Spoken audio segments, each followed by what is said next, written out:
Welcome to People in the Know. I'm Margie Kyle, your host for the next few minutes. I would like to thank my sponsor, Coco Couture. They are the upscale women's fashion in Jeton Village, and you must go if you have not been there before. Today, I'm so proud to introduce our LKN Person of the Week, my dear friend, my husband's cousin, Denyse Burns. Welcome, Denyse. Well, thank you for having me, Margie, and I'm glad to be here. And nice to see you. You have helped us through our journey of Lee's passing for the last 6 years. You are an end of life doula. Explain to us what that means.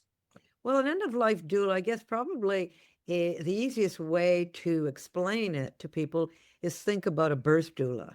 A birth doula prepares you and helps you to think about and deal with any anxieties you might have around a new child, a new birth.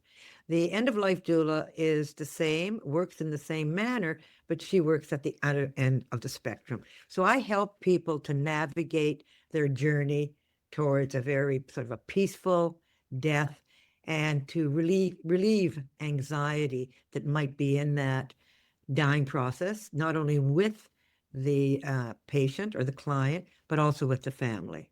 Well, and you did a video with my husband and myself, I think 2 months before he passed.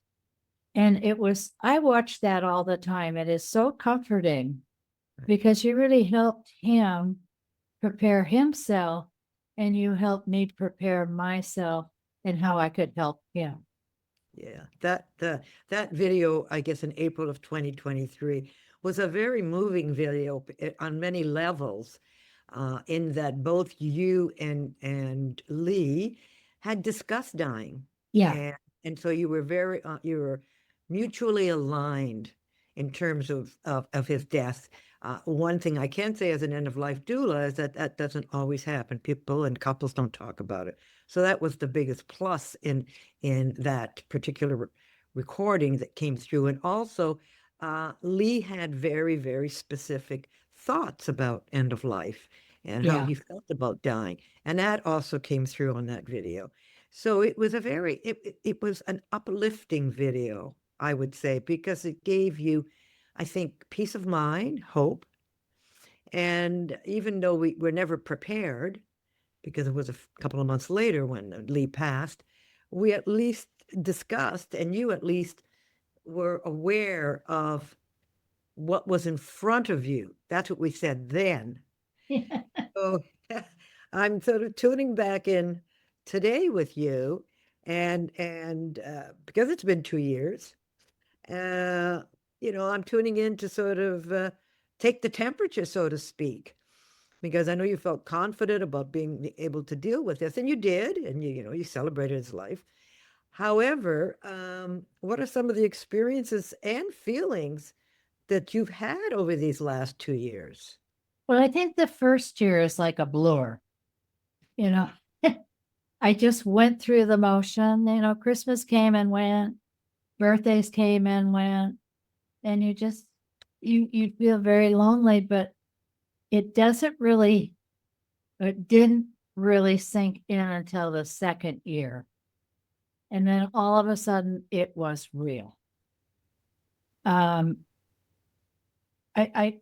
found that my friends really didn't know how to react to me, didn't know how to help me. I didn't know how to help myself. Mhm, Where do you fit in? mhm. How do you deal with your loneliness?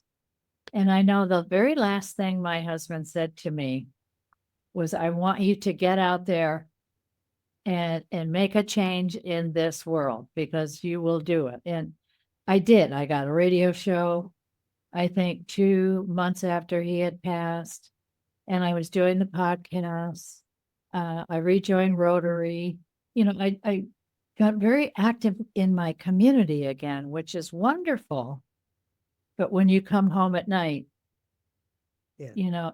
nothing had changed. And that was the real reality that for me, I had to go and help others that were going through a loss to help me, because they're walking in the same shoes and maybe don't understand their feelings right now. Mhm. And so at my age, obviously I'm losing a lot of friends. Mhm. And so to call the partner that's left was one of my ways of trying to heal myself. Right. So it sounds like, and many people, just to support that first year, do describe it as a blur. Yeah. It's like going through the motions, but not quite sure, because every holiday, every birthday, every significant time frame in that first year reminds you so much of Somebody said to me, "What did you do on your first birthday after he died?" I said, "I can't remember." right? You don't. You go through the motions, right? And it's Yeah. I had to go back in my calendar and I thought, oh, okay. well, and people often forget that grieving it's emotionally draining. And so, just getting up and getting dressed and moving takes a lot of energy. And so that's another reason why you would feel that way. But now you said you've moved on, and I would say I noticed that in your second year that you really did start to step out and rejoin. You did it tentatively in the first year, and then in the second year, as you said. So you're working on podcasts. You rejoined Rotary. What about your charity? That was with you the whole time, Little Smile. And I have a nonprofit Little Smiles, and I'll tell you, nothing heals you faster than when you help a child who's sick. There. It So that was, just, you know. you want So to say a when you little give to others, you get back so much yourself. Yeah, absolutely, absolutely. I think those things, observers probably see that in you and you're seeing it in yourself. I just want to sort of hook on to the friends. I think people just don't know, for some reason, they don't know what to say. They're afraid to say something because it might upset you, and that's so they don't say anything. Yeah. So that's why they kind of remain silent. Um, and I think just, rather than having the feeling you can say something, I often suggest at end of life work that you just call the person up. Margie, I'm going to the grocery store today. You need coffee or something? Just tell. Now, if you don't know, I'm going to bring some coffee and stuff. If you need anything else, just text me. And Yeah. then you can drop it by the person's door. And you don't even, can knock on the door, but it doesn't have to be a visit because maybe you don't feel like a visit. So some of those things, and I'm sure you're sharing that with people that are going through a loss. Yeah. And people, you're right. People just don't know. I know this is a long weekend, and I went down to the pool yesterday, Uh, and everybody was saying, "Oh, I love these long weekends." And I'm sitting there thinking, I don't. exactly. They're so long. Yeah, they are. Exactly. I just went through the same long weekend. It's kind of like, yeah, because people are looking forward to doing something and we're looking forward to getting through it. Yeah, that's right. Right. Yeah. But So, we do get through it. And I can't say enough about what you are doing to help others. thank And you. I hope that, if you are in that situation, that you will search somebody that can help you, because it does make all the difference in the world. It really does. Denyse, I can't thank you enough for your support over the past 6 years.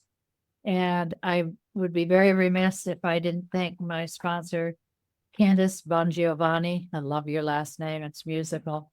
Owner of Coco Coutures and of Carolina Classic Cars. Candace has everything from fashions to hot rods. It's the person to know. Thank you all so much for joining us. And please, if you're going through a tough time with grief, let somebody help you. Bye for now.